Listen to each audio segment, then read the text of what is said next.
முதல் காரியமாக நாம் எதை பார்க்க போகிறோம் என்று சொன்னால், ஆண்டவராய் இயேசு கிறிஸ்து இந்த பூமியில் வாழ்ந்தபோது அவர் தரித்திரத்தில் வாழ்ந்தாரா அல்லது ஐஸ்வர்யத்தில் வாழ்ந்தாரா என்பதை குறித்து நாம் பார்க்க போகிறோம். இதில் 2-3 முக்கியமான காரியத்தை நாம் பார்க்க போகிறோம். அதில் முதல் காரியம்தான், ஆண்டவராய் இயேசு கிறிஸ்து இந்த பூமியிலே மனிதனாய் வாழ்ந்தபோது, அவர் இந்த பூமியிலே மனிதனாக நடமாடி கொண்டிருந்த பொழுது அவர் ஐஸ்வர்யத்தில் வாழ்ந்தாரா அல்லது தரித்திரத்தில் வாழ்ந்தாரா, அவர் வறட்சியில் வாழ்ந்தாரா அல்லது செழிப்பிலே வாழ்ந்தாரா என்பதை குறித்து நாம் பார்க்க போகிறோம். தரித்திர வாழ்வு வாழ்ந்தாரா அல்லது ஐஸ்வர்ய வாழ்வு வாழ்ந்தாரா என்பதை குறித்து இன்றைக்கும் வருகிற சில வாரங்களுக்கும் நாம் பார்க்க போகிறோம். அநேக கிறிஸ்தவ விசுவாசிகளும் கிறிஸ்தவ ஊழியக்காரர்களும் என்ன சொல்லுகிறார்கள் என்று சொன்னால், இயேசு கிறிஸ்து இந்த பூமியில் வாழ்ந்தபோது அவர் தரித்திரத்தில் தான் வாழ்ந்தார், அவர் தரித்திரத்தில் தான் வாழ்ந்தார், அவர் ஏழ்மையில் தான் வாழ்ந்தார், அவர் வறுமையில் தான் வாழ்ந்தார், அவர் பசியிலேயும் பட்டினியிலும் தான் அவர் வாழ்ந்தார் என்று சொல்லுகிறார்கள். எனவே இதை குறித்து சத்திய வேதத்திலே நாம் அலசி ஆராய்ந்து பார்க்க வேண்டியது அவசியமாக இருக்கிறது. இயேசு கிறிஸ்து உண்மையிலேயே அவர் இந்த பூமியிலே மனிதனாய் வாழ்ந்தபோது அவர் பசியிலையும் பட்டினியிலும் தான் இருந்தாரா, அவர் தரித்திரத்தில் தான் வாழ்ந்தாரா, அவர் வறட்சியில் தான் வாழ்ந்தாரா, உடுத்திக்கிறதுக்கு ட்ரெஸ்ஸு கூட இல்லாமல் அப்படித்தான் வாழ்ந்தாரா, அரைகுறை வயிற்றில் தான் அவர் வாழ்க்கையை நடத்தினாரா, கையில் பணமெல்லாம் இல்லாமல் அப்படியே வாழ்ந்துக்கிட்டு இருந்தாரா என்பதை குறித்தெல்லாம் நாம் சத்திய விதத்திலே அலசி ஆராய்ந்து பார்க்க வேண்டியது அவசியமாக இருக்கிறது. யாரோ ஒருத்தவங்க சொன்னாங்க என்று என்ன செய்யக்கூடாது, நம்பக்கூடாது. யாரோ ஒரு பிரசங்கியார் சொன்னார், யாரோ ஒரு ஊழியக்காரர் சொன்னார், அவ்வளோ பெரிய ஆளி அவருக்கு தெரியாது என்ன இருக்குது, அவர் பண்ணாத பிரசங்கமா, அவரே சொல்லிட்டாரு, அப்போ உண்மையாக தான் இருக்கும் அப்படி என்ன செய்யக்கூடாது, நம்பக்கூடாது, எடுத்துக்கிற கூடாது. அவர் சொல்கிறது வசனத்துக்கு ஒத்து இருக்குதா, அவர் சொல்கிறது சரிதானா, வசனத்திலிருந்து அவர் காமிக்கிறாரா, பைபிள்லேருந்து அதை காமிக்கிறாரா, அந்த விளக்கங்கள் சரிதானா, மற்ற வசனங்களோட ஒத்து போகுதா என்பதையெல்லாம் என்ன செய்ய வேண்டும், அலசி ஆராய்ந்து நாம் பார்க்க வேண்டியது அவசியமாய் இருக்கிறது. எனவே இதை குறித்து சத்திய வேதத்திலே நாம் அலசி ஆராய்ந்து பார்க்க வேண்டியது அவசியமாக இருக்கிறது. அது மாத்திரமல்ல, ஆண்டவராய் இயேசு கிறிஸ்து இந்த பூமியிலே மனிதனாக வாழ்ந்தபோது அவர் தரித்திரத்திலே வாழவில்லை, அவர் தரித்திரத்திலே வாழவில்லை, அவர் ஐஸ்வர்யத்தில் தான் வாழ்ந்தார், அவர் செழிப்பிலே தான் வாழ்ந்தார் என்பதை சத்திய வேதத்திலிருந்து உங்களுக்கு நான் எடுத்து காண்பிக்க விரும்புகிறேன். ஆமென். இயேசு கிறிஸ்து அவர் தரித்திரத்திலே வாழவில்லை, அவர் வறுமையிலே வாழவில்லை, அவர் பசியிலேயும் பட்டினியிலே என்ன செய்யவில்லை, வாழவில்லை. அப்போ அவர் எப்போதாங்க தரித்திரரானார், அவர் எப்போதான் தரித்திரரானார்? அதுக்காக இந்த வசனத்தை வாசித்தேன்.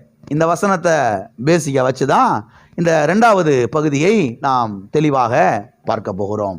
ஆகவே இந்த வசனத்தை நாம் தெளிவாய் பார்ப்பதற்கு முன்பதாக இதை குறித்து தெளிவாய் பார்க்க போகிறோம். எதை குறித்து? இயேசு கிறிஸ்து இந்த பூமியிலே மனிதனாய் வாழ்ந்தபோது அவர் தரித்திரத்தில் வாழ்ந்தாரா அல்லது ஐஸ்வர்யத்தில் வாழ்ந்தாரா, அவர் செழிப்பிலே வாழ்ந்தாரா அல்லது வறட்சியிலே வாழ்ந்தாரா என்பதை குறித்து நாம் பார்க்க போகிறோம். ஓகே, முதலாவதாக அநேக கிறிஸ்துவ விசுவாசிகள் என்ன சொல்லுகிறார்கள் என்றால், இயேசு கிறிஸ்து ஏழை கோலத்தில் தான் பிறந்தார், இயேசு கிறிஸ்து ஏழை கோலத்தில் தான் பிறந்தார், அவர் மாட்டு தொழுவத்தில் தான் பிறந்தார். எனவே இயேசு கிறிஸ்து இந்த பூமியிலே வாழ்ந்தபோது அவர் செழிப்பாய் வாழவில்லை, அவர் தரித்திரத்தில் தான் வாழ்ந்தார், அவர் ஏழ்மையில் தான் அவர் வாழ்ந்தார் என்று அநேக கிறிஸ்தவர்கள், அநேக கிறிஸ்தவ பிரசங்கியார்கள் சொல்லுகிறார்கள். அருமையானவர்களே, கவனியுங்கள், வாசிப்போம். லூக்கா எழுதின சுவிசேஷம் 2ஆம் அதிகாரம் 7வது வசனம். அவள் தன் முதற் பேரான குமாரனை பெற்று சத்திரத்திலே அவர்களுக்கு இடமில்லாதிருந்தபடியினால் பிள்ளையை துணிகளில் சுற்றி முன்னணையிலே கிடத்தினாள். இந்த வசனத்தை மனதில் வைத்து கொண்டுதான் அநேகர் என்ன சொல்லுகிறார்கள் என்றால், இயேசு கிறிஸ்து ஏழை கோலத்தில் தான் என்ன செய்தார்? பிறந்தார். ஏழை கோலத்தில் தான் பிறந்தார் என்று சொல்லுகிறார்கள். ஆனால் இந்த வசனத்தையும் இதனுடைய பின்னணியையும் வாசித்து பார்த்தால் நமக்கு சில காரியங்கள் தெளிவாக அங்கே விளங்கும். அது மாத்திரமல்ல, இந்த வசனத்திலும் இதன் பின்னணியிலும் 2 வார்த்தைகளை நான் உங்களுக்கு விளக்கி சொல்ல விரும்புகிறேன். இதனுடைய பின்னணியை நாம் வாசிப்போம். 1ஆம் வசனத்திலிருந்து 4ஆம் வசனம் வரைக்கும். லூக்கா எழுதின சுவிசேஷம் 2ஆம் அதிகாரம் 1ஆம் வசனத்திலிருந்து 4வது வசனம் வரைக்கும். அந்நாட்களில் உலகமெங்கும் குடிமதிப்பு எழுதப்பட வேண்டும் என்று அகஸ்திராயனால் கட்டளை பிறந்தது. சீரியா நாட்டிலே சிரேனியு என்பவன் தேசாதிபதியாய் இருந்தபோது இந்த முதலாம் குடிமதிப்பு உண்டாயிற்று. அந்தபடி குடிமதிப்பு எழுதப்படும்படிக்கு எல்லாரும் தங்கள் தங்கள் ஊர்களுக்கு போனார்கள். அப்பொழுது யோசேப்பும் தான் தாவீதின் வம்சத்தானும் தாவீது வம்சத்தானும் குடும்பத்தானுமாய் இருந்தபடியினாலே தனக்கு மனைவியாக நியமிக்கப்பட்டு கர்ப்பவதியான மரியாளுடனே குடிமதிப்பு எழுதப்படும்படி அவன் என்ன செய்தான்? போனான். குடிமதிப்பு எழுதப்படும்படி என்ன செய்தான்? போனான். அருமையானவர்களை கவனியுங்கள். 1ஆம் வசனத்திலே பார்க்கிறோம் குடிமதிப்பு என்று, 2ஆம் வசனத்திலே பார்க்கிறோம் குடிமதிப்பு என்று, 3ஆம் வசனத்திலே பார்க்கிறோம் குடிமதிப்பு எழுதப்படும்படி, 4ஆம் வசனத்திலே பார்க்கிறோம் குடிமதிப்பு எழுதப்படும்படி. கவனியுங்கள். குடிமதிப்பு என்பதற்கு ஆங்கிலத்திலே சென்சஸ் என்ற வார்த்தை என்ன செய்யப்பட்டிருக்கிறது? பயன்படுத்தப்பட்டிருக்கிறது. அது மாத்திரமல்ல, எல்லா ஆங்கில வேதாகமத்திலேயும் கூட இந்த சென்சஸ் என்ற வார்த்தை தான் என்ன செய்யப்பட்டிருக்கிறது? பயன்படுத்தப்பட்டிருக்கிறது. ஆனால் ஸ்கோஃபீல்ட் ரெஃபரன்ஸ் பைபிள் என்கிற அந்த ரெஃபரன்ஸ் பைபிளில் மாத்திரம் எப்படி வந்திருக்கிறது என்று சொன்னால், டு பி டாக்ஸ்டு என்று வந்திருக்கிறது. அதாவது வரி செலுத்துவதற்கு என்று வந்திருக்கிறது. இந்த ஸ்கோஃபீல்ட் ரெஃபரன்ஸ் பைபிள் அது ரொம்ப அருமையான ஒரு பைபிள். அந்த ஆம்ப்ளிஃபைட் பைபிளை போல அது ஒரு அருமையான ஒரு பாருங்க பைபிள். ஸ்கோஃபீல்ட் என்கிறவர் அந்த வேதாகமத்தை அவர் மொழிபெயர்த்திருந்தார். பல விளக்கங்களை அவர் அங்கே கொடுத்திருந்தார். எல்லாராலும் மதிக்கப்படக்கூடிய ஒரு நபர். அந்த அற்புதமான ஒரு வேதாகமம். நான் சென்னையில் படிச்சுக்கிட்டு இருந்த காலத்தில் இந்த பைபிள் கிடைச்சி நான் வாங்கி அதை படிக்க ஆரம்பித்தேன். Reference Bible, Scofield reference Bible என்கிற இந்த பைபிள். அதில் மாத்திரம் எப்படி வந்திருக்குது? டு பி டாக்ஸ் என்று வந்திருக்கிறது. வரி செலுத்துவதற்கு என்று வந்திருக்கிறது. அப்ப 2 காரியங்களுக்காக எல்லாருமே தங்கள் தங்கள் ஊர்களுக்கு அவர்கள் போனார்கள். ஒன்று குடிமதிப்பு எழுதப்படுவதற்கு போனார்கள், இன்னொன்று வரி செலுத்துவதற்கு போனார்கள் என்பது நமக்கு தெளிவாய் விளங்குகிறது. சரி, விஷயத்துக்கு வருவோம். யார் வரி செலுத்துவார்கள்? யார் வரி செலுத்துவார்கள்? தெரு ஓரத்தில் ஆலமரத்தில் பிளாட்பாரத்தில் படுத்து கிடக்கிறவங்க எல்லாம் வரி செலுத்துவாங்களா? அல்லது சொந்த வீடு வச்சிருக்கவங்க வரி செலுத்துவாங்களா? என்ன எல்லாரும் அமைதியா இருக்கிறீங்க? தெரு ஓரத்தில் நான் அவங்கள குறைச்சி பேசலை, உங்களுக்கு ஒரு காரியம் விளங்குறதுக்காக சொல்கிறேன். அவங்கள யாரும் நம்ம குறைச்சி பேசலாம். அவங்கள நம்ம நேசிக்கிறோம், அவங்கள மதிக்கிறோம், அவங்களுக்காக ஜெபிக்கிறோம், அவங்களுக்கு சுவிசேஷத்தை அறிவிக்கிறோம். அவங்கள நான் குறைச்சி பேசலை, உங்களுக்கு ஒரு காரியத்தை விளங்குறதுக்காக நான் சொல்கிறேன். தெரு ஓரத்தில் எதுவுமே இல்லாமல் சின்ன சின்ன குடிசையில் போட்டு அவங்க பாட்டு வாழ்ந்துக்கிட்டு இருக்கிறாங்க. அவங்க வரி செலுத்துவாங்களா? அல்லது சொந்த வீடு வச்சிருக்க வரி செலுத்துவாங்களா? அன்றாடம் வேலைக்கு அத்தை கூலிக்கு வேலைக்கு போகிறவங்க வரி செலுத்துவாங்களா? அல்லது பிஸ்னஸ் பண்ணுறவங்க வரி செலுத்துவாங்களா? சொல்லுங்க. தொழிற்சாலைகள் வச்சு பெரிய பெரிய ஃபேக்ட்ரிஸ்லாம் வச்சு நடத்துகிறவங்க அவங்க வரி செலுத்துவாங்களா? அல்லது லேபரை வேலை பார்க்குறவங்க வரி செலுத்துவாங்களா? சொந்த நிலங்கள் வச்சிருக்கிறவங்க வரி செலுத்துவாங்களா? அல்லது அந்த வயலில் போய் அன்றாட வேலை செய்கிறவங்க வரி செலுத்துவாங்களா? எல்லாம் இருக்கிறீங்களா? எனவே இயேசு பிறந்த போது அவர் எப்படிப்பட்ட ஒரு குடும்பத்திலே அவர் பிறந்தார் என்று சொன்னால், அவர் ஒரு ஏழை குடும்பத்தில் என்ன செய்யல? பிறக்கல. எந்த குடும்பத்தில் பிறக்கல? ஏழை குடும்பத்தில் பிறக்கல. லூக்கா எழுதின சுவிசேஷம் 2ஆம் அதிகாரம் 7ஆம் வசனத்திலே சொல்லப்பட்டிருக்கிறது. இதெல்லாம் நம்ம பார்க்கிறோம்.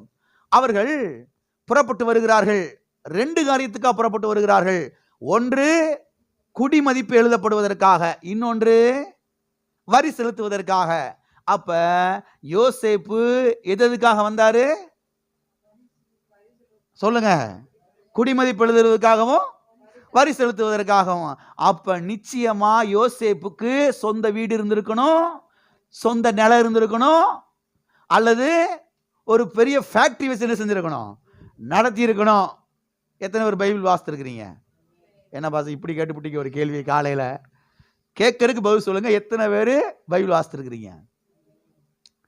பல வருஷத்துக்கு முன்பதாக சுவிட்சர்லாந்தை சேர்ந்த, ஸ்வீடனை சேர்ந்த ஒரு ரட்சிக்கப்படாத மனுஷன் இயேசு கிறிஸ்துவை குறித்தும் அவருடைய அந்த மரியாள் யோசேப்பை குறித்தும் சர்ச் பண்ணியிருக்கிறாரு.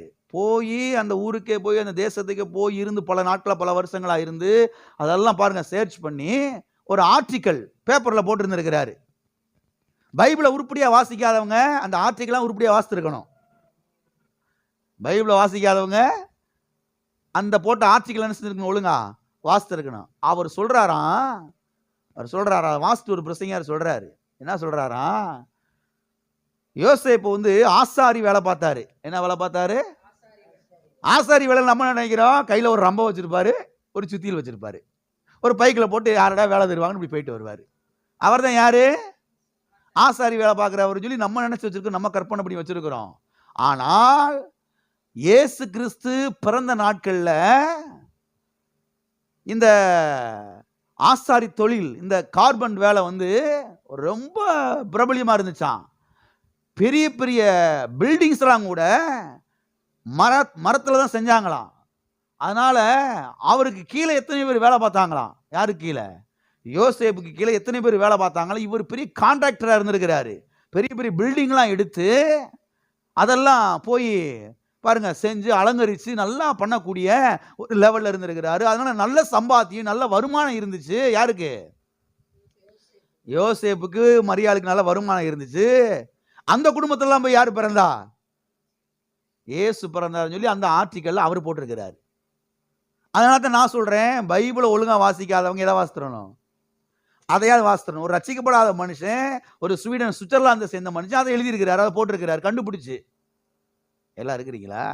ஆகவே இயேசு கிறிஸ்து ஒரு ஏழை குடும்பத்தில் என்ன செய்யல, போய் அவர் பிறக்கல. எத்தனை கிளியர் ஆயிடுச்சு? ரைட். அடுத்தபடியா பார்ப்போம். லூக்காவின் சுவிசேஷம் 2ஆம் அதிகாரம் 7ஆம் வசனத்திலே சொல்லப்பட்டிருக்கிறது, சத்திரத்திலே அவர்களுக்கு இடம் இல்லாதபடினால்.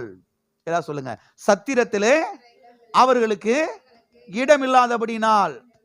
எங்கே இடம் இல்லாதபடினால்? சத்திரம் என்றால் என்ன? சத்திரம் என்று சொன்னால் தங்கும் விடுதி என்று அர்த்தம். என்னது? தங்கும், இங்கிலீஷ்ல லாட்ஜ் இல்லையா? கவனிக்கிறீங்களா? சத்திரத்தில் இடம் கேட்குறாங்க, இடம் இல்லை. எனவே பக்கத்தில் ஒரு இடத்த ரெடி பண்ண சொல்லி அங்கே போய் என்ன செய்கிறாங்க, குழந்தை பெற்றுக்குவதற்கான காரியத்தை அவங்க அங்கே செய்கிறாங்க. லாட்ஜெல்லாம் ஃபுல்லாகிருச்சு, ஹவுஸ் ஃபுல்லாகிருச்சு. ஏன்னா குடிமதிப்பு எழுதுவதற்காக, வரிப்பணம் செலுத்துவதற்காக உலகம் முழுவதும் சதறி இருந்த எல்லா யூதர்களும் அங்கே எருசலேமுக்கு வருகிறார்கள், அங்கே நாசரேத்துக்கு வருகிறார்கள், பெத்லகேமுக்கு வருகிறார்கள். ஆகையால் வீடெல்லாம் நிறைஞ்சு போச்சு. எது நிறைஞ்சு போச்சு? அவங்க வீடு நிறைஞ்சு போச்சு. இன்னைக்கு நம்ம இருக்கிற மாதிரிலாம் கிடையாது. அந்த காலத்தில் ஒரு வீட்டில் 9 பிள்ளை, 10 பிள்ளை, 12 பிள்ளைலாம் இருக்கும். அது கல்யாணம் முடிச்சு பிள்ளை குட்டியோட வந்திருக்கும். எங்கிட்ட வீட்டுக்குள்ள வைக்கிறது? சரி வந்திருக்கிறாங்க, அட்ஜஸ்ட் பண்ணி படுத்துக்கலாம் அப்படின்னு படுத்துக்க வச்சுக்கலாம். ரைட்டு. இங்கே கற்பிணி பண்ண எங்கிட்ட படுக்க வைக்கிறது? குழந்தைய பெத்துக்கிற ஸ்டேஜில் இருக்க ஆளை எங்கே படுக்க வைக்கிறது? எங்கிட்ட வைக்கிறது? எல்லாம் இருக்கிறீங்களா? ஆகவே பக்கத்தில் ஏதாவது ரூம்ஸ் இருக்கான்னு பார்க்குறாங்க, ரூமு கிடைக்கல. அதனால அங்கே போய் என்ன செஞ்சுக்கிறாங்க, பேத்துக்கிறாங்க. நான் கேட்குறேன், ரூமை புக் பண்ணுற அளவுக்கு இவற்றை பணம் இருந்திருக்குது. எல்லாம் இருக்கிறீங்களா? ரூமை புக் பண்ணுற அளவுக்கு யார்கிட்ட பணம் இருந்திருக்குது? யோசேப்பு ஒரு ஏழை கிடையாது. எல்லாம் இருக்கிறீங்களா? ஆச்சரியமா இருக்குல்ல? ரூமை புக் பண்ணுற அளவுக்கு அவர்கிட்ட பணம் செஞ்சுருக்குது, இருந்திருக்குது. இடம் இல்லை, அதனால அங்கே போயிட்டு என்ன செஞ்சாங்க, பேத்துக்கிட்டாங்க. தரித்திரர்கள் போய் யார் லாட்ஜில் என்ன செய்ய மாட்டாங்க, ரூமை புக் பண்ண மாட்டாங்க.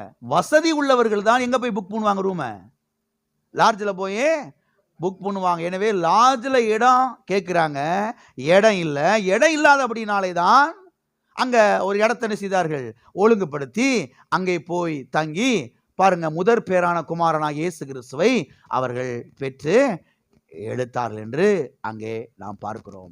எனவே ஆண்டவராக இயேசு கிறிஸ்து ஏழை கோலத்திலே பிறக்கவில்லை, அவர் ஏழ்மையிலே அவர் வாழவில்லை, அவர் செழிப்பிலே தான் என்ன செய்தார், வாழ்ந்தார். ஆமென். ரைட். இன்னொரு காரியத்தை சொல்றேன். யோசேப்பு யாருடைய வம்சம்? இங்கே நாம் பார்க்கிறோம், தாவீதின் வம்சத்தானும். யாருடைய வம்சத்தான்? தாவீது யாருங்க? இஸ்ரவேல் தேசத்துடைய ராஜாங்க. இஸ்ரவேல் நாட்டுடைய ராஜா. 40 வருஷமாக இஸ்ரவேல் தேசத்தை ஆண்ட ஒரு ராஜா. அவனுடைய சந்ததி தான் யாரு? யோசேப்பு. இப்ப தாவீதுடைய சொத்துக்கள் யாருக்கு வந்திருக்கணும்? சாலமோனுக்கு வந்திருக்கணும். சாலமோனுக்கு பிறகு அங்க வந்திருக்கணும், அதுக்கு பிறகு அங்க வந்திருக்கணும், அதுக்கு பிறகு அங்க வந்திருக்கணும், அப்படியே வந்திருக்கணும். ஏன் பாஸ்டர் இவ்வளவு வருஷம் வந்திருக்குன்னு நினைக்கிறீங்க நீங்க? நல்லா கவனிங்க. இஸ்ரவேல் தேசத்தை பொறுத்தளவு, யூதர்களை பொறுத்தளவு இன்னொரு சகோதரனுடைய சொத்தை அவ்வளவு ஈஸியா எடுத்துட முடியாது. அதுக்கு தான் கர்த்தர் யூபிலின் வருஷத்தை ஒரு ஆரம்பிச்சு வச்சு நிரந்தரமா ஒருத்தருடைய சொத்தை இன்னொருத்தர் என்ன செய்யக்கூடாது, வாங்கிடக்கூடாது, அவன் ஏழை ஆயிடக்கூடாது, அவன் சொத்துக்கள் அடமானம் வச்சிடக்கூடாது, என்னைக்குனாலும் மறுபடியும் அந்த சொத்து அவனுக்கு வரணும்னு சொல்லி இந்த யூபிலி வருஷத்தெல்லாம் அங்கே நியமிச்சு இதெல்லாம் பண்ணி வச்சிருந்தாரு. அதனால தாவீதுடைய சொத்துக்கள் எல்லாம் யாருக்கு வந்திருக்கணும்? யோசேப்புக்கு வந்திருக்கணும். யோசேப்புடைய அண்ணன் தம்பிகள்லாம் பங்கு போட்டிருக்க முடியாது. ஏன்னா நிறைய பேர் பங்கு போட்டால் கொஞ்சம் தான் கிடைச்சிருக்கும், ஆனால் பங்கு போட்டிருக்க முடியாது. ஆனால் ஒன்றை நீங்கள் புரிஞ்சுக்கங்க தெளிவா, யோசேப்பு தாவீதின் வம்சத்தான். ஆமென். ஆகவே யோசேப்பு ஒரு ஏழை கிடையவே கிடையாது. அது மாத்திரமல்ல, இங்கே சொல்லப்பட்டிருக்கிறது, பிள்ளையை சுற்றி முன்னணையிலே கிடத்தினாள். எங்கே கிடத்தினாள்? எல்லாம் சொல்லுங்க. பிள்ளையை எதிலே சுற்றி? துணிகளிலே சுற்றி முன்னணையிலே கிடத்தினாள். எங்கே கிடத்தினாள்? அது என்ன முன்னணையிலே கிடத்தினாள்? முன்னணைனா என்ன? நல்லா கவனிங்க. ஆட்டு மேய்ப்பர்கள் இஸ்ரவேல் தேசத்திலே ஆடுகளை மேய்த்து கொண்டிருப்பார்கள். அங்கே பாருங்க, மந்தையின் துருக்கம் என்கிற ஒரு துருக்கம் இருந்தது. என்ன அதுனா, ஒரு ஆடு குட்டி போட்டுச்சுன்னா உடனே அந்த குட்டி போடுற நிலைமையில் இருக்கக்கூடிய அந்த ஆடை கொண்டு போய் அந்த மந்தையின் துருக்கத்தில் வச்சிருவாங்க. அங்கே வச்ச உடனேயே பாருங்க, அது இந்த சுண்ணாம்பு கல்லால் செய்யப்பட்டிருக்கும். சுண்ணாம்பு கல்லால் செய்யப்பட்டிருக்கும். சுண்ணாம்புக்கள்லாம் என்ன அர்த்தம்? சூடுன்னு அர்த்தம். ரொம்ப சூடு, ரொம்ப ஹீட்டு. இன்னைக்குலாம் இங்க் போட்டு என்னென்னமோ டெக்னாலஜிலாம் வந்துருச்சு. அன்னைக்கு இல்லைல்ல, அன்னைக்கு எதாக இருந்துச்சு? இதுதான் இருந்துச்சு, சுண்ணாம்புக்கள். அதுலேயே ரூம்ஸ்லாம் கட்டியிருப்பாங்க. அப்போ ஆடு குட்டி போட்ட உடனே அந்த ஆடை எடுத்து, குட்டி ஆடை எடுத்து துணியில் சுற்றி அதில் எந்த கிராச்சும் பற்றக்கூடாது, எந்த காயமும் பற்றக்கூடாது என்று அதை பத்திரமா எடுத்து கொண்டு போய் அந்த மந்தையின் துருக்கத்தில் வைப்பாங்க. ஏன்னா முதற் பேரான ஆட்டுக்குட்டி எங்கே போய் சேரணும்? ஆலயத்தில் பலி செலுத்துவதற்கு கொண்டு போய் சேர வேண்டும். ஏன்னா எந்த ஒரு பழுது இல்லாமல், எந்த ஒரு காயம் இல்லாத அந்த ஆட்டுக்குட்டியை தான் பலி செலுத்த வேண்டும் என்று தேவன் என்ன செய்திருந்தார்? சொல்லியிருந்தார். ஆகவே அந்த ஆட்டுக்குட்டியை பாருங்க பத்திரமா எடுத்து வைக்கக்கூடிய இடம் தான் அந்த மந்தையின் துருக்கம். அதில் ஒரு சின்ன குழி மாதிரி வெட்டி இருந்தாங்க. அதில் பாருங்க இந்த சுண்ணாம்புக்கள்லாம் போட்டு பக்குவப்படுத்தி இருந்தாங்க. நல்லா கவனிங்க. இங்க சத்திரத்தில் இடமில்லாத மாத்திரத்தில் யோசேப்பை மரியாதை எங்க அனுப்பிச்சிட்டாங்க? அந்த மாட்டு தொழுவம் கிடையாது, மந்தையின் துருக்கம். எது? மந்தையின் துருக்கம். மந்தையின் துருக்கத்தை அனுப்பிச்சிட்டாங்க. ஏன்னா குழந்தை பெத்தாவே வீடு என்ன செஞ்சிடும்? தீட்டாயிரும். அப்போ இந்த ஒரு பெண்ணுனால வீட்டில் இருக்கிற எல்லாரும் தீட்டாகிறதா? ஒன்று வீட்டில் இருக்கிற எல்லாரும் வெளியே போகணும், இல்லைன்னா தீட்டாகக்கூடிய பெண்ணை செய்யணும் வெளியில் அனுப்பணும். எல்லாரும் குடிமதிப்பு எழுதுவதற்காக வீட்டுக்கு வந்திருக்கிறாங்க, வரி கட்டுவதற்காக வீட்டுக்கு வந்திருக்கிறாங்க. ஆகையால் எல்லாரும் வெளியே போகிறதுக்கு பதிலாக யாரை வெளியே அனுப்பிச்சிடலாம்? எங்கே அனுப்பிச்சிடலாம்? அங்கே அனுப்பிச்சிடலாம். எங்கே? ஏன்னா அங்கே ஆல்ரெடி ஆடு குட்டி போட்டு அதனால தீட்டா தானே இருக்குது, அதனால பிரச்சனை கிடையாது. அதனால மரியாதை எங்கே செஞ்சிடலாம்? அங்கே அனுப்பிச்சிடலாம்னு சொல்லி மரியாதை யோசேப்பை அங்கே அனுப்பிச்சிடுறாங்க. அங்கே அனுப்பிச்சோடனே அங்கே என்ன செஞ்சிடறாங்க? குழந்தைய பெற்று எடுத்து விடுகிறார்கள். எல்லாம் இருக்கிறீங்களா? அப்போ யோசேப்புடைய வீடு இருக்குது, அங்கே இடம் இல்லை, சத்திரத்துலையும் இடம் இல்லை. இதெல்லாம் இல்லாமல் போய் அங்கே என்ன செய்கிறாங்க? பெற்றுக்கிறாங்க. இயேசு கிறிஸ்து அங்கே பிறந்ததின் நோக்கம் என்ன? அந்த மந்தையின் துருக்கத்தில் பிறந்ததின் நோக்கம் என்ன? எந்த கிராட்ச் இல்லாமல், எந்த காயமும் இல்லாமல், அது முதற் பேரான ஒரு ஆட்டுக்குட்டி பிறந்திருக்குதுனாவே என்ன அர்த்தம்? அது அந்த ஆலயத்தில் பலி செலுத்தப்படுவதற்காக பிறந்திருக்கிறது. இயேசு கிறிஸ்து அங்கே பிறந்ததனுடைய நோக்கம் என்ன? கல்வாரி சிலுவையிலே பலியாவதற்காகவே அவர் பிறந்தார். அதற்காகத்தான் அங்கே போய் என்ன செய்தார்? அந்த குழந்தையை அவள் பெற்றெடுத்தாலே தவிர ஏழை கோலத்தில் என்ன செய்யல. புரியுதா உங்களுக்கு? ஏழை கோலத்தில் இயேசு கிறிஸ்து என்ன செய்யல, போய் பிறக்கல. மாட்டு தொழுவத்தில் என்ன செய்யல. ஒருவேளை மாடு வீடு அங்கிட்டு கட்டி கிடந்திருக்கலாம், ஆனால் மெஜாரிட்டி ஆடு தான் நிறைய கட்டி கிடந்துச்சு. அது ஆட்டு மந்தையின் துருக்கம். அல்லேலூயா. ஆகவே இயேசு கிறிஸ்து ஏழை கோலத்தில் என்ன செய்யவில்லை, பிறக்கவில்லை என்பது நமக்கு தெளிவாய் விளங்குகிறது. ஓகே, இரண்டாவதாக பார்ப்போம். இயேசு கிறிஸ்து பிறந்த பொழுது சாஸ்திரிகள் இயேசுவை பணிந்து கொள்ள வந்தார்கள் என்று சத்திய வேதத்திலே நாம் பார்க்கிறோம். இயேசு கிறிஸ்து இந்த பூமியிலே வாழ்ந்தபோது அவர் ஏழை கோலத்தில் வாழ்ந்தாரா, தரித்திரத்தில் வாழ்ந்தாரா, வறுமையிலே வாழ்ந்தாரா, இல்லை செல்வ செழிப்பிலே வாழ்ந்தாரா, ஐஸ்வர்ய வாழ்விலே வாழ்ந்தாரா? அதைத்தான் பார்த்து கொண்டு வருகிறோம். ஆமென். ஓகே, இரண்டாவதாக இயேசு கிறிஸ்து பிறந்த போது சாஸ்திரிகள் இயேசுவை பணிந்து கொள்ள வந்தார்கள் என்று சத்திய வேதத்திலே நாம் பார்க்கிறோம். பணிந்து கொள்வதற்கு வந்தது மட்டுமல்ல, அவருக்கு காணிக்கையும் செலுத்தினார்கள் என்று சத்திய வேதம் சொல்லுகிறது. வாசிப்போம். மத்தேயு எழுதின சுவிசேஷம் 2ஆம் அதிகாரம் 11வது வசனம். அவர்கள் அந்த வீட்டுக்குள் பிரவேசித்து, எங்கே பிரவேசித்து? போன வாரம் சொன்னேன் இல்லையா, இயேசு கிறிஸ்து பிறந்த அங்கேயே 12 மாசமா இருக்கல. எங்க? அந்த மந்தையின் துருக்கத்திலே 12 மாசம் என்ன செய்யல. இல்லை, என்ன சில கிறிஸ்தவங்க நம்புற மாதிரி மாட்டு தொழுவத்திலே 12 மாசம் இருக்கல. கொஞ்ச நேரத்தில் எங்க வந்துட்டாங்க? வீட்டுக்குள்ள வந்துட்டாங்க. இங்க பாருங்க, எழுதப்பட்டிருக்கிறது, அவர்கள் அந்த வீட்டுக்குள் பிரவேசித்து. எவர்கள்? இந்த சாஸ்திரிகள். மாட்டு தொழுவத்திலே குழந்தை வச்சுக்கிட்டு உட்காந்துருக்கல யாரும். குழந்தை பத்த உடனே எல்லாம் சுத்தம் பண்ணி க்ளீன் பண்ணி எல்லாம் ரெடி பண்ணி துணியெல்லாம் சுற்றி கித்தி எல்லாம் குளிர் அடிக்காமல் கொள்ளாமல் எல்லாத்தையும் பார்த்துக்கிட்டு கொண்டு வந்து எங்கே சேர்த்துட்டாங்க? வீட்டுக்குள்ள கொண்டு வந்து சேர்த்துட்டாங்க. வீட்டில் எல்லாருக்கும் பெரிய சந்தோஷம். ஒரு குழந்தை என்ன செஞ்சுருக்குது, ஒரு குமாரன் பிறந்திருக்கிறான், எல்லாருக்கும் சந்தோஷம். அங்கேயும் இருக்கிறாங்க. வரியும் செலுத்திட்டு குடிமதிப்பையும் எழுதிட்டு அங்கே இருக்கிறாங்க. சாஸ்திரிகள் கேள்விப்பட்டு அங்கே வருகிறார்கள். சரி, ரைட். வந்து என்ன பண்ணுறாங்க? வாசிக்கிறேன் தொடர்ந்து. பிள்ளையையும் அதன் தாயாகிய மரியாளையும் கண்டு சாஷ்டாங்கமாய் விழுந்து அதை பணிந்து கொண்டு. எதை பணிந்து கொண்டு? அந்த குழந்தையை பணிந்து கொண்டு. எதை பணிந்து கொண்டு? குழந்தையை பணிந்து கொண்டு. மரியாதை பணிந்து கொள்ளல. அந்த குழந்தையாகி இயேசுவை பணிந்து கொண்டு தங்கள் பொக்கிஷங்களை திறந்து பொன்னையும் தூவ வர்க்கத்தையும் வெள்ளை போலத்தையும் அதற்கு காணிக்கையாக வைத்தார்கள். எதற்கு? அந்த குழந்தைக்கு, பிறந்த குழந்தைக்கு இயேசு கிறிஸ்துக்கு காணிக்கையாக வைத்தார்கள் என்று இங்கே நாம் பார்க்கிறோம். இங்கே சொல்லப்பட்டிருக்கிறது, பொன்னையும் தூப வர்க்கத்தையும் வெள்ளை போலத்தையும் என்று சொல்லப்பட்டிருக்கிறது. இவைகளெல்லாம் சாதாரண பொருட்கள் கிடையாது, விலை உயர்ந்த பொருட்கள், காஸ்ட்லியான பொருட்கள். அதை கொண்டு வந்து இயேசு கிறிஸ்துக்கு காணிக்கையாக என்ன செய்கிறார்கள்? படைக்கிறார்கள், வைக்கிறார்கள். அது மாத்திரமல்ல, இப்படிப்பட்ட பொருட்களை சாதாரண ஒரு நபருக்கு காணிக்கையாக படைக்க மாட்டார்கள் என்பதை நீங்கள் முதலாவது புரிந்து கொள்ள வேண்டும். பொன்னை கொண்டு போய், தூப வர்க்கத்தை கொண்டு போய், வெள்ளைப்பழத்தை கொண்டு போய் சாதாரண ஒரு நபருக்கு என்ன செய்ய மாட்டாங்க? கொடுக்க மாட்டாங்க, படைக்க மாட்டாங்க. அந்த நாட்களிலே ராஜாக்களுக்கு கொண்டு போய் இதை படைப்பார்கள். ராஜாக்களுக்கு கொண்டு போய் படைப்பார்கள். இப்படிப்பட்ட காரியத்தை கொண்டு போய் அந்தஸ்தில் இருக்கிறவர்களுக்கு கொண்டு போய் இவைகளை படைப்பார்கள். சாதாரண நபர்களுக்கு இதெல்லாம் கிடைக்கவே கிடைக்காது. அப்ப இயேசு கிறிஸ்து யார்? ராஜாதி ராஜா. இயேசு கிறிஸ்து யார்? ராஜாதி ராஜா. அவர் கர்த்தாதி கர்த்தர், அவர் தேவாதி தேவன், சமாதான பிரபு, நித்திய பிதா என்று எழுதப்பட்டிருக்கிறது ஏசாயா தீர்க்கதரிசன புஸ்தகத்திலே. அப்ப இதெல்லாம் கொண்டு வந்து காணிக்கையா படைக்கிறாங்கன்னா இயேசு கிறிஸ்து யார்? ராஜாதி ராஜா, கர்த்தாதி கர்த்தா, தேவாதி தேவன். ஆமென். எனவே இயேசு கிறிஸ்து இந்த பூமியிலே வாழ்ந்த போது அவர் எதுல வாழல?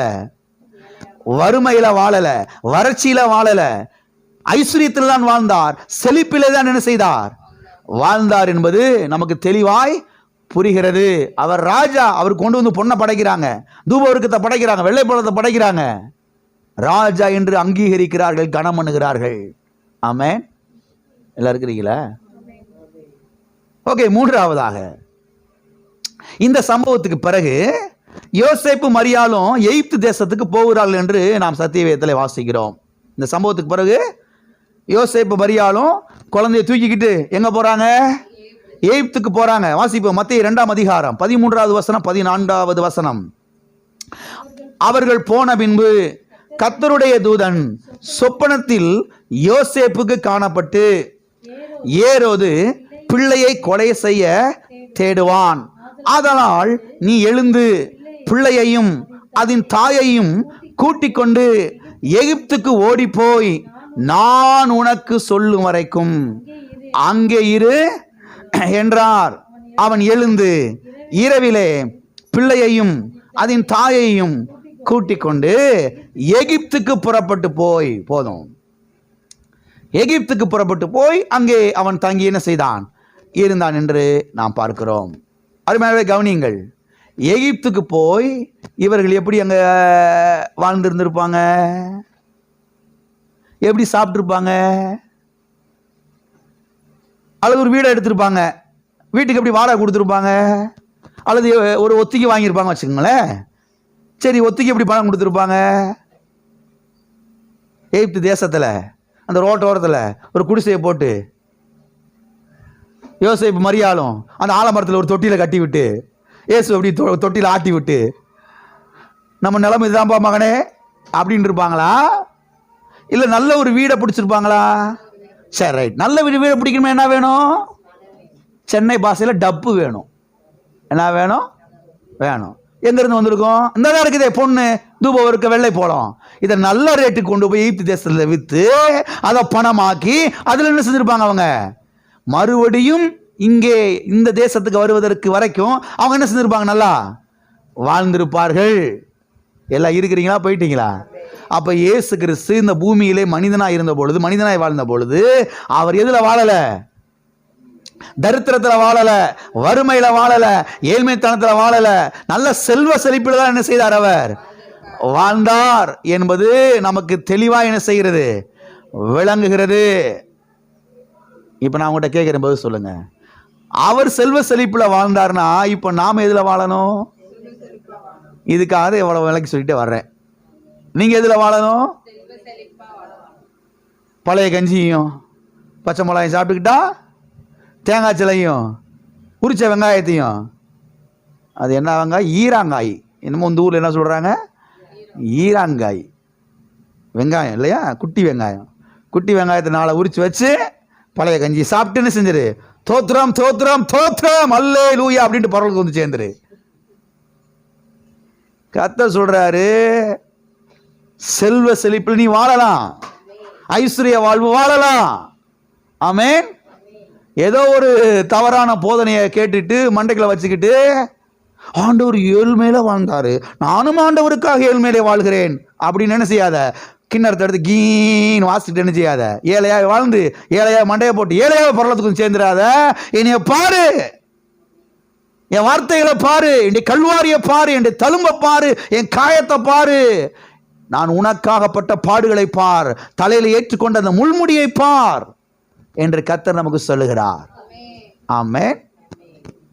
அடுத்த வாரத்தில் அதை எடுத்து காமிக்க போறேன். இயேசு கிறிஸ்து ஊழியத்துக்கு வந்த பிறகு எப்படிப்பட்ட ஒரு வீட்டில் அவர் குடியிருந்தார் என்பதை அடுத்த வாரத்தில் காமிக்க. இப்போ ஆரம்பிச்சா அது ஒரு 1.5 மணி நேரம் ஆயிரும்.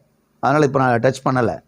இயேசு கிறிஸ்து எப்படிப்பட்ட ஒரு வீட்டில் வாழ்ந்தார், அவருடைய வீடு எங்க இருந்துச்சு. அதாவது ஊழியத்துக்கு வந்த பிறகு 30 வயசுக்கு பிறகு என்ன செய்யறாரு? ஊழியத்துக்கு வர்றாரு.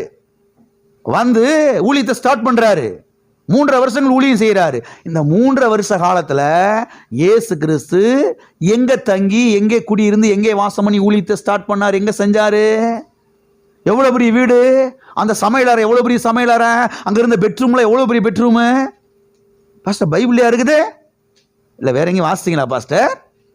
பைபிள்ல தான் இருக்குது. மத்தேயு, மார்க், லூக்கா, யோவான்ல அங்க இருக்குது. அங்க இருந்து உங்களுக்கு என்ன செய்ய போறேன்? நான் வாசித்து காண்பிக்க போகிறேன். 10-12 வருஷத்துக்கு முன்பதாக நான் சத்திய வேதத்தை வாசித்துக் கொண்டிருந்த பொழுது கர்த்தர் என்கிட்ட சொன்னார், மத்தேயு மார்க்கு லூக்கா யோவானை வாசித்தேன். கர்த்தர் என்கிட்ட சொன்னார், மறுபடியும் நீ வாசினார். மத்தேயு மார்க்கு லூக்கா யோவானை கர்த்தர் சொன்னார், மறுபடியும் வாசினார். வாசித்து முடிச்சு மறுபடியும் வாசினார். 4வது முறை வாசிக்க சொன்னார். மறுபடியும் வாசித்தேன். வாசித்தப்போ தான் இதெல்லாம் எனக்கு காமிச்சார். இந்த வசனங்களெல்லாம் காமிச்சார், இந்த வார்த்தையெல்லாம் காமிச்சார். இங்கே பாரு, இதை பாரு, இதை பாரு, இதை பாரு, இந்த வசனத்தை பாரு, இந்த வசனத்தை பாரு, எல்லாத்தையும் நோட்ஸ் பண்ணி இப்படி வச்சேன். உங்களுக்கு எடுத்து சொல்கிறேன், இயேசு கிறிஸ்து எப்படிப்பட்ட வீட்டில் அவர் வாழ்ந்தார், குடியிருந்தார், அவர் வரி கட்டினார வீட்டுக்கெல்லாம் அப்படின்றத எடுத்து காமிக்க போகிறோம். அடுத்த வாரத்தில் காமிக்க போகிறோம். எல்லாரும் அவசியம் வந்துருங்க, பாருங்கள். அதுக்கு பாருங்கள், இன்னைக்கு மிச்சமுள்ள காரியத்தை நாம் பார்க்கலாம். சிலர் சொல்லுகிறார்கள், 4வதாக சிலர் சொல்லுகிறார்கள், ஆண்டவராய் இயேசு கிறிஸ்து கழுதையில தானே அவர் பயணம் பண்ணாரு. எதுல பயணம் பண்ணாரு?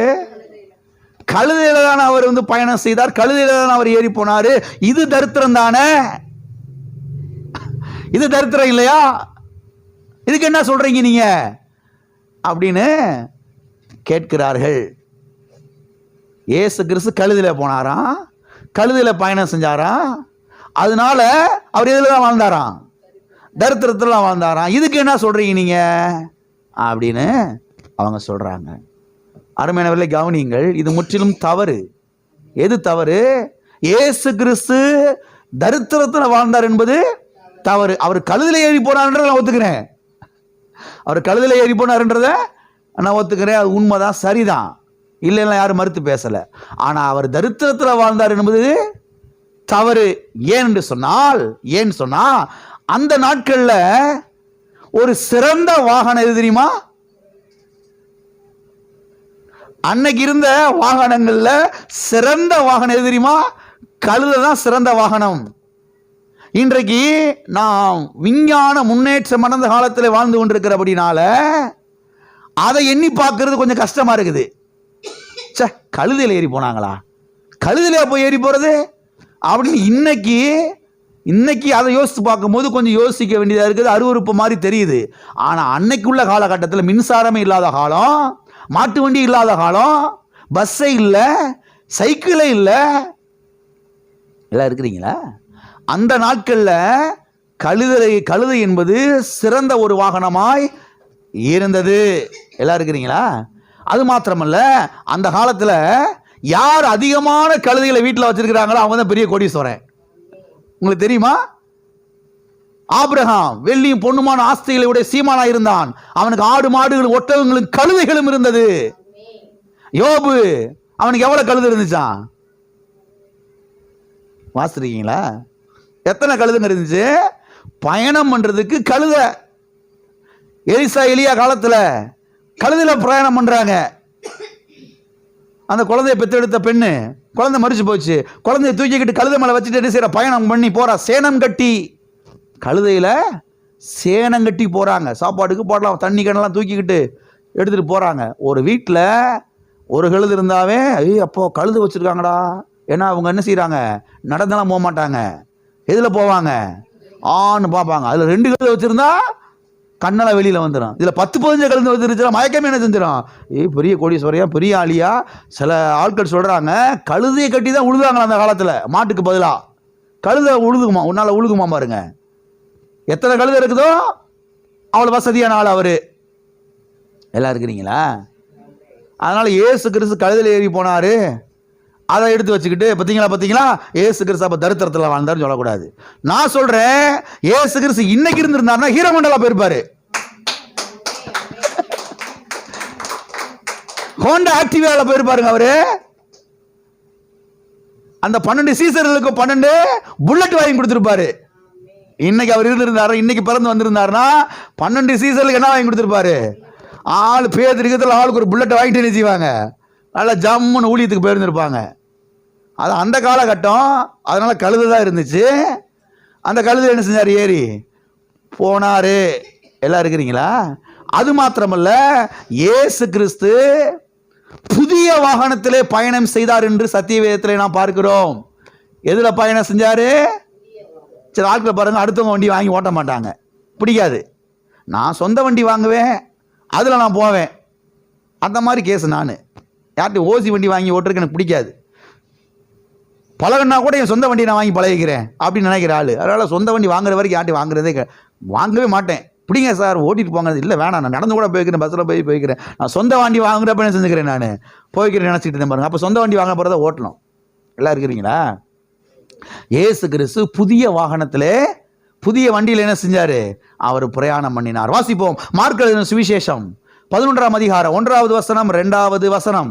அவர்கள் எருசலேமுக்கு சமீபமாய் சேர்ந்து ஒலிவ மலைக்கு அருகான பெத்பகே பெத்தானியா என்னும் ஊர்களுக்கு வந்தபோது அவர் தம்முடைய சீசரில் 2 பேரை நோக்கி, உங்களுக்கு எதிரே இருக்கிற கிராமத்துக்கு போங்கள். அதில் பிரவேசித்த உடனே மனுஷர் ஒருவரும் ஒரு காலமும் ஏறிராத பயணம் செய்திராத ஒரு கழுதை குட்டி கட்டியிருக்க காண்பீர்கள். அதை அவிழ்த்து கொண்டு வாருங்கள்.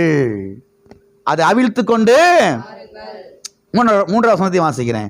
ஏன் இப்படி செய்கிறீர்கள் என்று ஒருவன் உங்களிடத்தில் கேட்டால், இது ஆண்டவருக்கு வேண்டும் என்று சொல்லுங்கள், உடனே அதை இவ்விடத்துக்கு அனுப்பி விடுவான் என்று சொல்லி அவர்களை அனுப்பினார். போங்க அந்த கிராமத்துக்கு நேரா. அங்க கழுதை கட்டி கிடக்கும். அங்க கழுதை கட்டி கிடக்கும். ஒருவனும் ஒரு காலமும் ஏறிராத பயணம் செய்திராத புதிய கழுதை, புதிய வண்டி, புதிய வாகனம். அதை அவிழ்த்து கொண்டு வாங்க. யாராவது கேட்டா யாருக்கு வேணும்? ஆண்டவருக்கு வேணும் சொல்லுங்க, விட்டுருவாங்க. அப்ப அரிமத்தியா ஊரான யோசேப்பை போல, அந்த மேல் வீட்டு அறையை திறந்து கொடுத்த அந்த சீசனை போல இந்த புது வாகனத்தையும் ஏதோ ஆண்டவருடைய சீசன் நிச்சயமா என்ன செஞ்சிருக்கணும்? கொடுத்திருக்க. ஏன்னா ஆண்டவருக்கு வேண்டும் சொன்ன உடனே விட்டுறான் இல்லையா? அப்ப தெரியுது இவன் யாரு? ஆண்டவரை பின்பற்றுகிறவன், ஆண்டவரை விசுவாசிக்கிறவன். அதனால தான் ஆண்டவருக்கு வேணும் சொன்ன என்ன செஞ்சுட்டான்? கொடுத்துட்டான். தம்பி, நேரம் அந்த கிராமத்துக்கு போங்க. அந்த கிராமத்தில் ஒரு கிழட்டு கழுதை கட்டி கிடக்கும். என்ன கழுதை? ஒரு கிழட்டு கழுதை கட்டி கிடக்கும். அதுல ஏற்கனவே 1000 பேர் ஏறி போய் அது இப்பைக்கே நேத்த உயிருக்கு என்ன செஞ்சுக்கிட்டு இருக்கோம்? இழுத்துக்கிட்டு இருக்கோம். அதை பைய இழுத்துட்டு வாங்கப்பா. அதுல நான் ஏறி அப்படி மெல்ல மெல்ல மெல்ல எப்படியாவது எருசலேமுக்கு போய் சேர்ந்துருவோம். எங்க போய் சேர்ந்துருவோம்? எருசலேமுக்கு போய் சேர்ந்துருவோம். போய் கூட்டிட்டு வாங்கப்பா. நம்ம எல்லாம் தாழ்மையா இருக்க வேணாமா? நம்ம எல்லாம் தரித்திரத்துல வாழ வேணாமா? நம்ம எல்லாம் ஏழ்மையில வாழ வேணாமா? ஏழ்மைதான் மேன்மையான அனுபவம், அதை நீங்கள் கற்றுக்கொள்ள வேண்டும் சீசர்களே. அப்படிலாம் சொல்லி ஒரு கிழட்டு கழுதை இழுத்துட்டு வாங்கப்பா அப்படிலாம் சொல்லல. எங்கு ஆமென். நல்ல வாலிப கழுதை, அதுவும் புது கழுதை. ஒருத்தன் கூட இது வரைக்கும் ஏறி சவாரியே பண்ணல, பயணமே செய்யல. அப்படிப்பட்ட புது கழுதையில, புது வாகனத்துல, புது வண்டியில யாரு பயணம் செஞ்சா? இயேசு கிறிஸ்து பயணம் செய்தார்.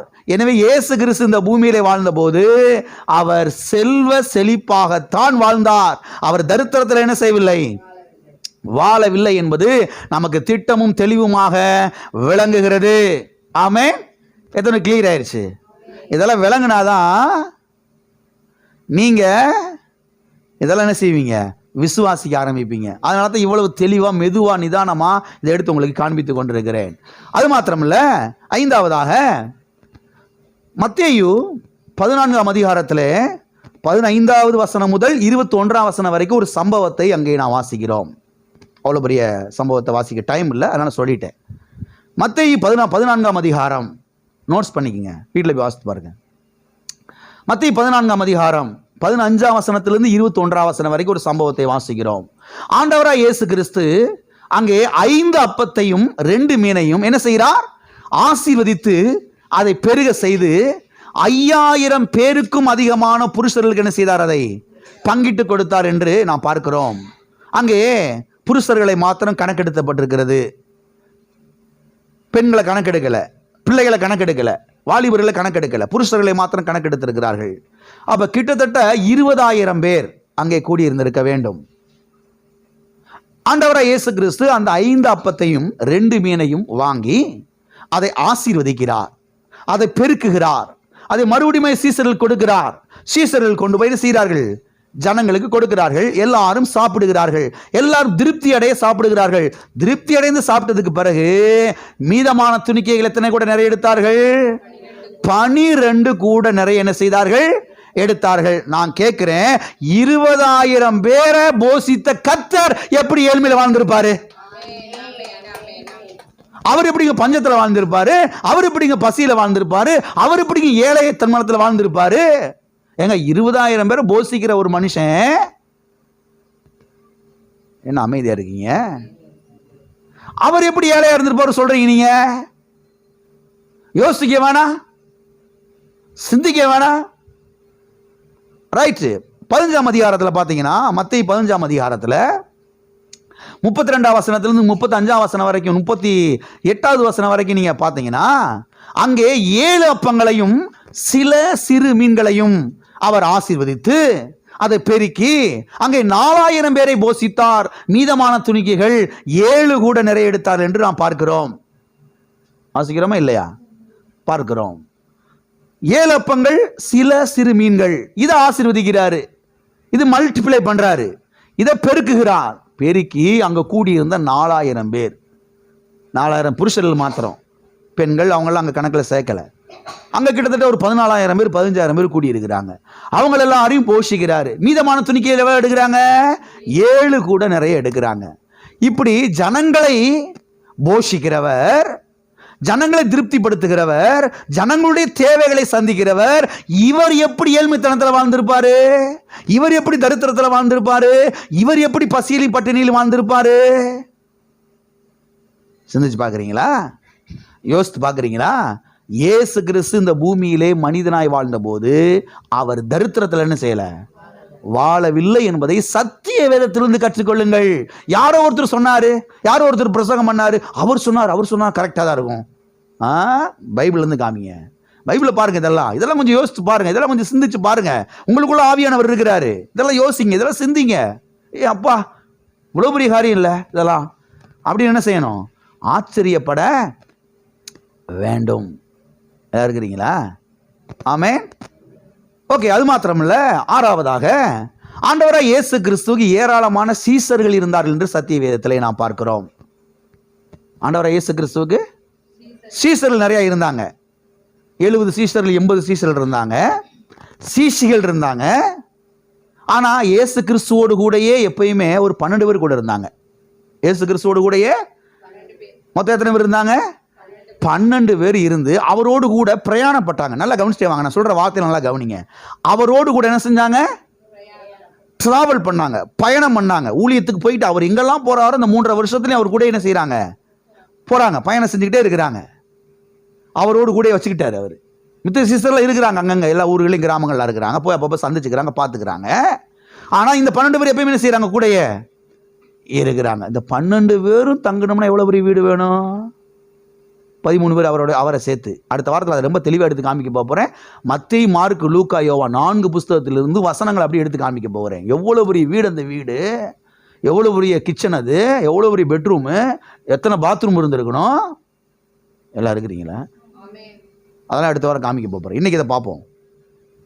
அந்த 12 சீஷர்கள் பயணம் செய்தார்கள். வாசிங்க, லூக்கா எழுதின சுவிசேஷம் 8ஆம் அதிகாரம் 1வது வசனம். பின்பு அவர் பட்டணங்கள் தோறும் கிராமங்கள் தோறும் பிரயாணம் பண்ணி தேவனுடைய ராஜ்யத்துக்குரிய நற்செய்தியை கூறி பிரசங்கித்து வந்தார். 12 அவருடனே கூட இருந்தார்கள். எத்தனை பேரு? 12 பேரும் அவர் கூட இருந்தார்கள். இங்க ஒரு முக்கியமான வார்த்தை என்னன்னா, அவர் பிரயாணம் பண்ணி என்ன செய்து? அவர் பிரயாணம் பண்ணும்போது இந்த 12 பேர் என்ன செய்யறாங்க? அப்படியே பிரயாணம் பண்றாங்க, டிராவல் பண்றாங்க. இப்ப மார்க்கு 3 அதிகாரத்துக்கு வந்துருங்க. 3, 13, 14 வாசித்துருங்க, வேலைக்கு சொல்றேன் பிறகு. பின்பு அவர் ஒரு மலையின் மேலே ஏறி தமக்கு சித்தமானவர்களை தம்மிடத்தில் வரவழைத்தார். அவர்கள் அவரிடத்தில் வந்தார்கள். அப்பொழுது அவர் 12 பேரை தெரிந்து கொண்டு அவர்கள் தம்மோட கூட இருக்கவும் பிரசங்கம் பண்ணும்படியாக தாம் அவர்களை அனுப்பவும். தம்மோடு கூட இருக்கும் அந்த வார்த்தை கவனி. அதுக்கு தான் அந்த வசனத்தை நான் வாசித்தேன். அவர்கள் தம்மோடு கூட இருக்கவும் 24 மணி நேரம் கூட வச்சுக்கிட்டாரு 12 சீஷர்களையும். இப்ப 12 பேரும் ஓடு கூட சேர்ந்து இயேசு என்ன செய்யறாரு? டிராவல் பண்றாரு, பயணம் பண்றாரு, போறாரு, வர்றாரு, ஊழியர் செய்யறாரு, ராஜ்யத்தின் சுவிசேஷத்தை பிரசங்கிக்கிறார், நற்செய்தி அறிவிக்கிறார், அநேகரை சுகமாக்குகிறார், விடுதலை ஆக்குகிறார். நான் கேட்கிறேன், 12 பேருக்கும் 3 வேளையும் சாப்பாடு போடணும்னா எவ்வளோ காசு ஆகும்? எனக்கு அது யோசித்துருக்குறீங்களா? வீட்டில் 2 பிள்ளை இருக்குது, அதுக்கு போடுறதுக்கே இங்கே என்ன செஞ்சுறாங்க, சில ஆட்கள் உருண்டுறாங்க. அரிசி பத்தலை, அது பத்தலை, பருப்பு பத்தலை, புளி பத்தலைன்னு அப்படியே என்ன செய்கிறாங்க, திரைச்சி கட்டிக்கிட்டு. இயேசு கிறிஸ்துவோடு சேர்ந்து மொத்தம் எத்தனை பேர்? 13 பேர். 13 பேருக்கும் காலையில் சாப்பாடு கொடுக்கணும், மதியான சாப்பாடு கொடுக்கணும், இரவுன்னு செய்யணும், சாப்பாடு கொடுக்கணும். எவ்வளோ பணம் செலவழியும்? எவ்வளோ பணம் தேவைப்பட்டிருக்கும்? இது போக மற்ற செலவு இருக்குது. என்ன செலவு? பிரயாண செலவு. சிலர் சொல்லுவாங்க, இங்கேயும் கூட வந்து சிலருக்கு வந்து முட்டிக்கிறோம். இயேசு கிறிஸ்து கிராமங்கள் நடந்தே ஊழியம் செய்தார். ரைட், நான் ஒத்துக்கிறேன், நடந்தே ஊழியம் செய்யறான்ற நான் ஒத்துக்கிறேன். ஆனால் சில சமயங்களில் போட்டில் ஏறி அந்த கரைக்கு போனாரே, அந்த கரையிலிருந்து இந்த கரைக்கு வந்தாரு. அடுத்த வாரம் ஒரு டைம் தான் எடுத்து காமிச்சிடுறேன். ஒரு ஊழியக்காரர் சொல்றாரு, நான் படிச்சுக்கிட்டு இருந்த காலத்தில் சொன்னார், இயேசு கிறிஸ்து சொந்த போட்டை வச்சிருந்தாராம். சரி, போட்டை ஒருவேளை சொந்தமாக கேட்டாலும் பரவாயில்ல, ஒன்று வாடகைக்கு எடுத்து தானே போயிருக்கணும். அந்த லேகியவனை குணமாக்குறதுக்கு அந்த கரைக்கு போறாரு. அந்த ஊர் ஜனங்கள்லாம் மறுபடியும் போங்கன்னு சொல்லிடுறாங்க. மறுபடியும் உடனே வர்றாரு, போட்டு ரெடியா இருக்குது. 13 பேர் ஏறி போகணுமே, எவ்வளவு காசு கொடுத்துருக்கணும் டிக்கெட்டுக்கு? எவ்வளவு காசுக்கு எங்க போயிருப்பாரு அவரு? இயேசு கிறிஸ்து தரித்திரத்தில் வாழ்ந்தாரு. எப்படி சார் சொல்றீங்க நீங்க? எல்லாரும் அமைதியா இருக்கீங்க, நீங்களே அமைதியா இருக்கிறீங்க. பிரயாண செலவு இருக்குது. இதில் உங்களுக்கு சவுக்காரம் வாங்கணும். சவுக்காரம்னா சோப்பு இல்லையா? பைபிளில் சவுக்காரம் தான் போட்டிருக்குது, யோபு புஸ்தகத்தில். சவுக்காரம்னா சோப்பு. இவ்வளோ பேருக்கு ட்ரெஸ்ஸு துவைக்கணும்னா எவ்வளோ சோப்பு வாங்கணும்? உப்பு சோப்பு, துணி துவைக்கிற சோப்பு, குளிக்கிற சோப்பு வாங்கணும், எண்ணெய் வாங்கணும், பவுடர் வாங்கணும். எவ்வளோ இருக்குதுங்க. இவ்வளவுத்துக்கு செலவுக்கு காசு என்ன செய்யணும்? வேணும். இவரை போய் இயேசு தரித்திரத்தில் வாழ்ந்தாருன்னு சொன்னால் எனக்கு மண்டையில் மசாலா இல்லைன்னு அர்த்தம், எனக்கு அறிவு இல்லைன்னு அர்த்தம், நான் சத்திய வேதத்தை சரியா கவனிக்கலன்னு அர்த்தம். என்ன முடிவுக்கு வந்துடுறாங்க? என்ன ஏன் ஒரு இயேசு ஏழை ஆகுறாங்க தெரியுமா? நல்லா கவனிங்க. இயேசு சிலர் வந்து ஏன் ஏழையாவே காமிக்கிறாங்க தெரியுமா? உங்களுக்கு ஒரு விஷயம் தெரியுமா? சிலருக்கு வந்து தலையில வழுக்கையா இருக்கும். சில ஆண்களுக்கு தலை, இவங்க கம்பெனிக்கு ஆள் தேடுவாங்க. கம்பெனிக்கு பார்த்தீங்களா, உங்களுக்கு வழுக்கை எனக்கு வழுக்கை, ஏப்பா உனக்கு வழுக்கையானது ரைட்டு, ஊரில் உள்ள ஆளுகளுக்கு எதுக்கு வழுக்கையான நீ விருப்பப்படுற? அது எப்படி என் தலை மட்டும் முடியல, உங்க தலை மட்டும் முடியிருக்கலாமா அப்படின்னு சொல்றது. ஏன்ட்ட ஒரு ஆள் இப்படி கேட்டார், உங்களுக்கு சீக்கிரம் வழுக்கு விழுந்து. நான் சொன்னேன், வழுக்கு விழாது. உனக்கு வழுக்கு விழுந்தனால ஊரில் உள்ளவங்களுக்கு வழுக்கு விழுந்துன்னா இதா இருக்குதா? அதாவது கம்பெனிக்கு ஆளை தேடுறது. அப்ப சில கிறிஸ்தவ விசுவாசிகள், கிறிஸ்தவ ஊழியக்காரன் என்ன பண்ணிட்டாங்க, நான் ஏழா இருக்கலாம், அவர் மட்டும் எப்படி ஐஸ்வர்யவனா இருக்கலாம்? யாரு? இயேசு கிறிஸ்து மட்டும் எப்படி ஐஸ்வர்யமா இருக்கலாம்? பேசாட்டலாம், அவரை ஏழை ஆக்கிடுவோம், அவர் நம்ம குரூப்ல சேர்த்துருவோம். எல்லாம் இருக்கிறீங்களா? அவரை நம்ம கம்பெனியில் என்ன செஞ்சிருவோம்? இந்த தரித்திர கம்பெனியில் என்ன செஞ்சிருவோம்? சேர்த்துருவோம். அதனால எங்க போனாலும் தரித்திரனை பிரசங்கம் பண்ணிடுவோம் சொல்லி பிரசங்கம் பண்ண ஆரம்பிச்சிட்டாங்க. நல்லா கவனிங்க, இயேசு கிறிஸ்து தரித்திரத்தில் வாழல, தரித்திரத்தில் இருக்கல, அவர் ஐஸ்வர்ய வாழ்வு தான் வாழ்ந்த, செல்வ செழிப்பாக தான் வாழ்ந்தார். அப்ப இயேசு கிறிஸ்து எப்ப தரித்திரரானார்? அதைத்தான் இன்னும் 1-2 வாரங்களில் நம்ம தெளிவாய் பார்க்க போகிறோம். அவர் பூமியில நடமாடின நாட்களிலே அவர் தரித்திரத்தில் வாழல. அப்ப அவர் எப்ப தரித்திரரானார்? கல்வாரி சிலுவையிலே தரித்திரரானார் என்று சத்திய வேதம் சொல்லுகிறது. அவர் உங்கள் மித்தம் தரித்திரரானாரே. அவர் தரித்திரத்தில் வாழல, இந்த பூமியில மனுஷனா வாழ்ந்த பொழுது. அவர் எனக்காக கல்வாரி சிலுவையிலே தரித்திரர் ஆனாரே. எதற்காக? என்னை ஐஸ்வர்யவானாய் ஆக்குவதற்காக. இந்த வசனங்கள்லாம் சிலருக்கு வந்து ரொம்ப முட்டுது, இடிக்குது, ஜீரணிக்க முடியல. என்ன இவ்வளவு வருஷம் ஆகி ஒன்றும் நடக்கலையே, அப்ப இந்த வசனம் வந்து சரியில்லைன்ற மாதிரி அவங்க நினைச்சிட்டு இருக்காங்க போல. இல்ல இல்ல இல்ல இல்ல இல்ல, நீங்க சரியா கவனிக்கல, அதை விசுவாசிக்க மாட்டேங்கிறீங்க, அதை நம்ப மாட்டேங்கிறீங்க. இயேசு என்ன செய்து முடித்திருக்காரு என்பதை உங்களால் ஏற்றுக்கொள்ள முடியல. நம்மள ஏழையா இருக்கிறோம், அவரு மட்டும் எப்படி ஐஸ்வர்யவானா இருக்கலாம்? அவரையும் பேசாட்ல ஏழையா ஆக்கி விட்டுருவோம், பிரச்சனை முடிஞ்சு அப்படின்ற இடத்துக்கு வந்துட்டாங்க. அருமையான தேவனுடைய பிள்ளைகளே கவனியுங்கள். இயேசு கிறிஸ்து அவர் இந்த பூமியில வாழ்ந்த பொழுது அவர் செல்வ செழிப்பிலே தான் என்ன செய்தார்? வாழ்ந்தார் என்பது நமக்கு தெளிவாய் விளங்குகிறது. ஒரு காரியத்தை பார்த்து சொல்லி முடிச்சிடுறேன். இயேசு கிறிஸ்து பணத்தை சுமப்பதற்கென்றே ஒரு ஆளை போட்டிருந்தார். அது உங்களுக்கு தெரியுமா? உங்களுக்கு தெரியுமா? இப்போ ஒரு ஆட்சி நடக்குதுன்னா அதில் ஒருத்தர் இருப்பார். அவர் யாரு? ஃபைனான்ஸ் மினிஸ்டர், நிதி அமைச்சர். என்ன அமைச்சர்? நிச்சயமா ஒரு ஆட்சி நடக்குதுன்னா என்ன இருக்குது? நிதி அமைச்சர் இருப்பாங்க. இயேசு கிறிஸ்து இந்த 12 சீசர்களில் ஒரு ஆளை கூப்பிட்டு, எப்பா வரக்கூடிய எல்லா தசமபாகம் காணிக்கை எல்லாத்தையும் யாரு தான் வச்சிருக்கணும்? இனி இந்த ஒரு பையன் கொடுத்துட்டாரு, இவரே பையன் வாங்கி கொடுத்துட்டாரு. ஏசு கிறிஸ்து பையெல்லாம் வாங்கி கொடுக்கலாமா? வாங்கி கொடுத்தாரே. வாங்கி கொடுத்து யாரெல்லாம் தசமபாகம் காணிக்கலாம் கொடுக்குறாங்களோ அதெல்லாம் என்ன செய்ய, நீ போட்டு பை அதை வச்சு ஊழியத்தை என்ன செய்வேன் நல்லா பண்ணுவோம் சொல்லி ஒரு ஆளவே போட்டிருந்தாரு. ஏங்க, ஃபைனான்ஸ் மினிஸ்டர் வச்சிருக்கிறவர் எப்படிங்க ஏழையா இருப்பாரு? அவர் எப்படிங்க தரித்திரத்தில் வாழ்ந்திருப்பாரு? எல்லாம் இருக்கிறீங்களா? வசனத்தை வாசித்து முடிச்சிருவோம். யோவான் 12ஆம் அதிகாரம் 6வது வசனம். யோவான் 12:6. சில ஆட்களுக்கு பாருங்க இந்த வசனங்கள்லாம் கேட்கறதுனால அவங்களுக்கு அப்படி பகிருங்குது. ஏன்னா அவங்க வேற மாதிரி பிரசங்கம் கேட்டிருக்காங்க, வேற மாதிரி பிரசங்கம் பண்ணியிருக்கிறாங்க, இதெல்லாம் அவங்க பார்த்ததில்ல. இதெல்லாம் கேட்ட மாத்திரத்தில் எப்படி இருக்குது அவங்களுக்கு? ரொம்ப ஷாக்காக இருக்குது, ஏற்றுக்கொள்ள முடியல, மூச்சு முட்டுது. உங்களுக்கு மூச்செல்லாம் முட்ட வேணாம், தாராளமாக ஏற்றுக்கொள்ளுங்கள். ஆமே, வசனத்தை ஏற்றுக்கொள்ளுங்கள், வார்த்தையை ஏற்றுக்கொள்ளுங்கள். வாசிங்கள் 12:6. அவன் தரித்திரரை குறித்து கவலைப்பட்டு இப்படி சொல்லாமல் அவன் திருடனானபடினாலும் பணப்பையை வைத்துக் கொண்டு அதில் போடப்பட்டவைகளை சுமக்கிறவரானபடினாலும் இப்படி சொன்னான். இங்கே நம்ம கவனிக்க வேண்டிய வார்த்தை என்னன்னா, அவன் பணப்பையை சுமக்கிறவனானபடினாலும், பணப்பையில் போடப்பட்டவைகளை சுமக்கிறவரானபடினாலும். அப்ப இயேசு கிறிஸ்துவின் சீசர்களில் ஒருத்தன் யாருன்னா யூதாஸ் காரியோத். இந்த யூதாஸ் காரியோத்திட்ட தான் இந்த நிதி அமைச்சகம் என்ன செய்யப்பட்டிருந்தது, கொடுக்கப்பட்டிருந்தது. எல்லா பணமும் எல்லா தசமாவும் காணிக்கலாம் வேண்டியதான் என்ன செஞ்சிச்சு, இருந்துச்சு. இதை குறித்து யோவான் 13ஆம் அதிகாரம் 29ஆம் வசனத்திலே நாம் பார்க்கிறோம். பணப்பையை வைத்துக் கொண்டிருக்கிறபடினாலே என்று எழுதப்பட்டிருக்கிறது. எல்லாம் இருக்கிறீங்களா? ஆகவே ஊழியத்துக்கென்று யாரெல்லாம் காணிக்கை கொடுத்தார்களோ அதை வாங்கி பையிலே சேமித்து வைத்து இயேசு கிறிஸ்து ஊழியம் செய்தார் என்பது நமக்கு திட்டமும் தெளிவுமாய் சத்தியவேதத்தில் என்ன செய்கிறது, புரிகிறது. ஆகவே இயேசு கிறிஸ்து வறுமையிலே வாழவில்லை, சாப்பாட்டுக்கு கஷ்டப்படவில்லை, நன்றாய்த்தான் வாழ்ந்தார். ஆமென். அப்ப மாம்சத்திலே வாழ்ந்த இயேசு கிறிஸ்து இந்த பூமியிலே வாழ்ந்தபோது செல்வ செழிப்பாகத்தான் வாழ்ந்தார் என்றால், இப்ப நானும் இந்த பூமியில எப்படித்தான் வாழணும்? ஹல்லேலூயா, ஹல்லேலூயா. பக்கத்துல கை பிடிச்சு சந்தோஷமா சொல்லுங்க, சந்தோஷமா அவங்க வீட்டுக்கு போட்டோம். இயேசு கிறிஸ்து இந்த பூமியிலே வாழ்ந்தபோது அவர் தரித்திரத்திலே வாழவில்லை, அவர் ஐஸ்வர்ய வாழ்வு வாழ்ந்தார், செல்வ செழிப்பு வாழ்ந்தார். எனவே நாமும் கூட நீங்களும் கூட செல்வ செழிப்பாய்த்தான் வாழ வேண்டும். ஹல்லேலூயா, ஆமென். அப்படி வாழ்வதுதான் தேவனுடைய சித்தமும் தேவனுடைய விருப்பமுமாய் இருக்கிறது. அப்படி வாழ்ந்தால்தான் கர்த்தருடைய நாமம் என்ன செய்யப்படும், மகிமை. நாம ஒண்ணும் இல்லாம தொடச்சு கட்டிக்கிட்டு அடுத்த நேரத்தில் போய் யார்ட்டையா கைமாத்துவாங்களா, அடுத்து உங்கள்கிட்ட யார்ட்டையாவது அரிசி வாங்கலாம், பருப்பு வாங்கலாம், சேலை வாங்கலாம், சட்டை வாங்கலான்னு இந்த நிலைமையில நம்ம இருந்தோம்னா எப்படி கர்த்தருடைய நாமம் நம்ம மூலம் மகிமைப்படும்?